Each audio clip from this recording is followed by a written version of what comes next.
It's a kitty.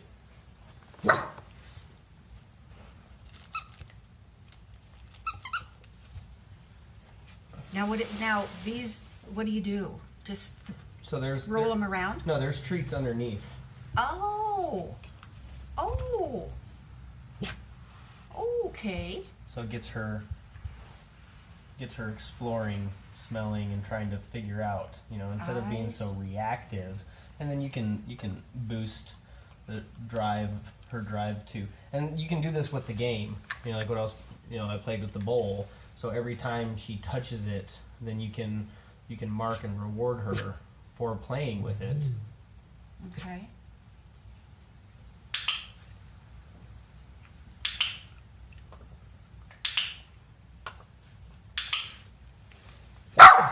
Now, is she supposed to grab him and... Yeah, she's supposed to try to start hunting and trying to figure out how to get to him. I see. Yeah. Okay. But it's her level of confidence. So she's not really confident enough to stick her nose in there. She can see him, she can smell him, but she's not really. Mm-hmm. She's a little wary about getting to them. So that's so. So eventually she'll take her mouth and get the ball out, or paw at him, or paw. Just something. So what we're trying to give her reinforcement for trying stuff, looking and searching. She's every time she sniffs it, give her another treat, and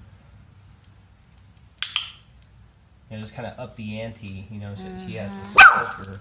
Like I said, so she's still wary. So it's a dog that's sniffing and hunting and nose to the ground is usually a pretty happy dog. Okay. They're pretty calm.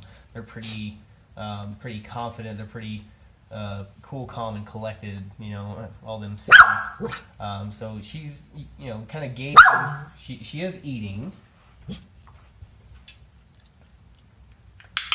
But she doesn't really know how to use her nose. I mean, obviously, she's seen the treats in there. Yeah. And change out the treats every once in a while, right? Yeah, I mean, kind of let her kind of figure it out. Like I said, I mean, she is reaching all the way across there, so that's kind of hard. Mm-hmm.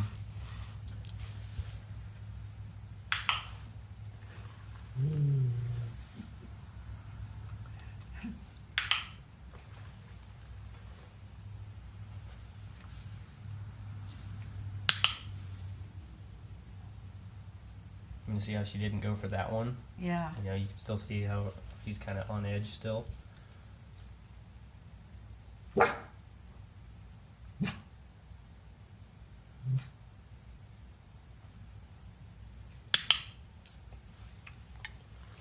So with that game, at first I was clicking and rewarding, and I was throwing the treats onto the thing. Mm-hmm. Now I'm throwing them off to the side there. And I'll mark and reward her still, but she'll have to go back to the tin to get the treat from me. Oh, okay. So at first it's rewarding her and treating her to get her to interact with it, but then you withhold until she, if you do check clicker, then you throw it off, so that then they have to ask for it by touching the ball or touching the cupcake. And it's the same thing we did with the game. At first, yeah. I put some treats on top of the bowl, yeah, and then I waited for her to take the information and learn from it.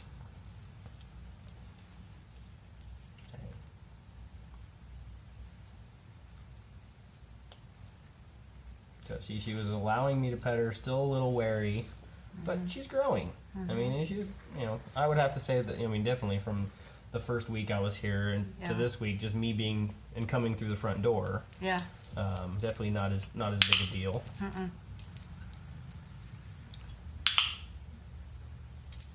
So this is teaching her to want to play with this thing.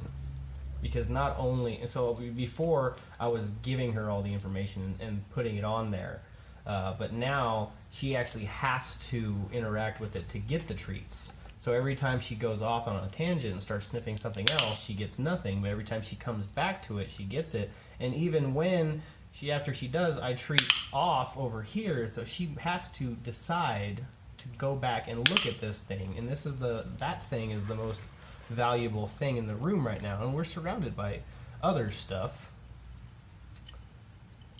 Oh, and I have what she wants. I mean, she's obviously checking me out. She's trying to figure out, okay, how does this work? What do I have to do? Do I have to come, lick you? Do I smell you? Might growl, might bark. Those are behaviors that worked before. Sniffing, getting close, all those things. Does all this work to get me what I want? And we're just showing her, no. It's nice that you're doing it. Cool. I'm not going to punish you, but as soon as you go back to that pan, then the good stuff happens again. So this is forming the behavioral picture in her head. I mean, this is using pretty broad strokes to teach very intricate things, but that's the basic thing. Is just classical conditioning. Every time you mess with that, every time you touch it or go close to it, you're going to get a treat.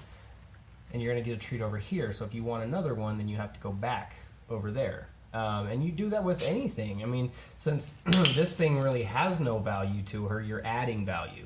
But even things that they don't value at all or they're afraid of, you can actually change the way they think about it by doing the exact same thing. So with Slacky in here, if she was looking at her, you could have clicked and rewarded her for looking at her. And then when she looked away and was doing anything else, no click. And then when she looked back, click. Oh, every time I look at this other dog, good things are going to happen. I get a good treat. So I want to look at this dog more often, and hopefully it'll change her mind about the reason why she's looking at it. She's no longer looking at this dog because she feels threatened by it. She's looking at it because I'm going to get the treat. Mm-hmm. It's a ends to a mean, or means to an end. Hi.